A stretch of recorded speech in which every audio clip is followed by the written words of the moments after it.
Ladies and gentlemen, in 3 years, I doubled my MBA income in the marketplace. You hearing what I'm saying? And I've never had a real job, but I got a mindset. Lesson number 1. For you to get to that next level, here's what you need: information. You need to get information. No offense, I don't even watch TV. CNN don't pay my bills. Okay? Power don't pay my bills. I don't even watch TV. I might catch a sporting event, or don't get mad about a football game. I love to watch football. But I don't watch TV. Why? It's unproductive in my opinion. I get 24 hours a day just like Bill Gates. I get 24 hours a day just like Beyonce and Jay-Z. You get 24 hours a day, ladies and gentlemen. What do you do with your 24 hours? You need to get more information. In our coaching program, all we do is drop content nonstop. And people are like, wow, I didn't know that. Wow, I didn't know that. See, you don't even know what you don't know. How did you let me come from behind and clip you? Do you guys know the studies show the better we look, the more money we make? Which means your website should pass the eyeball test. Your truck should pass the eyeball test. Your people should pass the eyeball test. You should pass the eyeball test. Everybody in this room has a promised land somewhere, but you can't be stuck on the city you like. You got to hear God and go to your promised land. Your promised land might be Utah. Your promised land might be Minnesota. Your promised land might be Wyoming. Hear me clearly. You better use your money to get information and access, and you better be flexible, because a real shark is flexible. Can we stop fronting and get real about this thing? And if I can do it, you can do it. I knew nothing about life. I knew nothing about business, but I had the right mindset, and I learned it through sports. And y'all got to hear my story so you understand. I didn't even start on my college basketball team. I came off the bench. At the University of Minnesota, I came off the bench. But in my mind, you can bring me off the bench, but I'm an NBA ball player when you get through talking. When you get through, I'm an NBA ball player. And that's why I would walk around and say, you can't check me. You can't check me. You can't check me. If I was you, I would walk around every day and say, I'm a millionaire. I'm a millionaire. I declare it right now. I'm worth millions. I'm worth millions. I will receive my salary right now, but I won't accept it as my value. So whatever you receive right now, receive it, but don't you accept it as your value.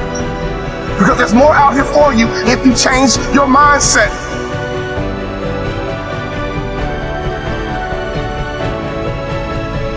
In my coaching program, I got a concept called the black tie effect. Oh, I wish I had more time. It's called the black tie effect. If you don't own your own tuxedo and go to at least 6 to 10 black tie events in your market, you suck. There's no better way for you to distinguish yourself as a top business leader in your area than to go to black tie events. I didn't say fundraiser. Black tie events attract the top businessmen in your area. And what happens at a black tie event? You sit at a table, and in America we ask 2 questions. What are those 2 questions? What is your name? And what do you do? What is your name? And what do you do? What would happen in your local marketplace? You became known as a philanthropist. What would happen in your local marketplace? You were known as being charitable. What would happen in your local marketplace if all the other business owners who are highly successful not only know your company, but they know you personally? Can I ask you a question? How many black tie events do you go to? When I stopped playing basketball, I had no money coming in, and all I would do is go to black tie events and be around highly successful people. And I would sit at the table. They would ask me my name. And the second question, I was waiting for it. But what do you do?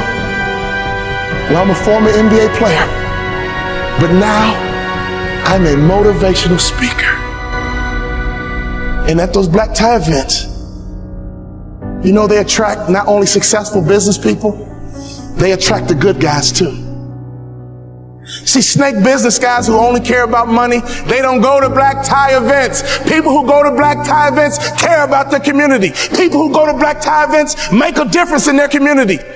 Let me tell you something. I noticed right away at the black tie events, these were the successful people that I wanted to know. And I began to build leverage. I began to build a brand by building relationships with the top business people in my community because I was willing to go to black tie events. There's nothing more important you can do, business owner, than to buy you a tuxedo and go to black tie events, because everybody in the building is going to ask you your name and they're going to ask you what you do. What would happen if your company became endeared to some charity in your community? Ladies, what better way is it to build the culture? Some of you wives, why don't you drive this? He's busy trying to make money. You drive the charity. You find the organization, and you make sure that your company is synonymous with some philanthropic area in the community. There's nothing better than changing a life. There's nothing better than blessing somebody who's less fortunate. I made a commitment of lifting the spirit of people who were trying to get to that next level. Start your business with charity. There's no better methodology than that. Never forget this. All great brands are built on passion. So before you build your brand, it's not about the color. It's not about the font. All great brands are built on passion. So can I ask you a question? What are you passionate about? See, if you're not passionate about anything, your marketing is going to be ho-hum as well. Does that make sense? You can't build a great brand without passion. Let's take a look at Nike. Phil Knight built Nike and the brand out of passion. He loves to run, and he couldn't find good running shoes. So he said, well, I'll just start a company and make some myself, because a good runner needs to have good shoes. He's built an international brand based on passion. If you want to be a millionaire, you got to think like $1 million person. You can't fake this thing. Y'all hear what I'm saying? You got to be legit in this game. You can't fake it to the NBA. You got to be able to ball out. You got to be able to hoop. You got to be legit. And in business is the same way. You got to be legit. So take your money and get some information in your head, and then take some money and get access. I got 3 kids, and this is why you got to get access, so you can make life easier for your kids. Well, ain't nobody do nothing for me. Oh, your mindset is jacked up. Ain't nobody do nothing for me, so I ain't gonna do nothing for my kids. You ain't thinking about your legacy.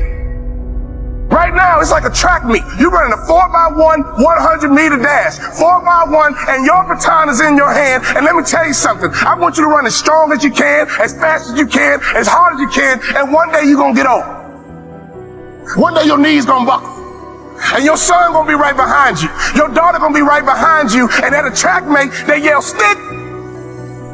And you gotta make a successful handoff to the athlete in front of you. And that's your son, that's your daughter. So can you do me a favor? You gotta get on that track and run, because the baton is in your hand right now. And to me, 50 grand ain't enough to live your dreams. To me, 80 grand ain't enough to live your dreams. Who's trying to live in that big house? Who's trying to live in that big car? Who's trying to retire with some real money in the bank? Ladies and gentlemen, you guys know the average American only has $1,500 in savings? You're a car accident away from going broke. Hear me closely. Don't sell product. Sell hopes and dreams. Don't sell product. Sell hopes and dreams. Don't sell product again. Sell hopes and dreams. I give myself away, and blessings come my way. In your community, be charitable. In your community, be a giver. In your community, get to know the other givers, and I promise you one thing. Something's going to happen to your heart. Something's going to happen to your culture. And the lagging indicator, something's going to happen to your pocket.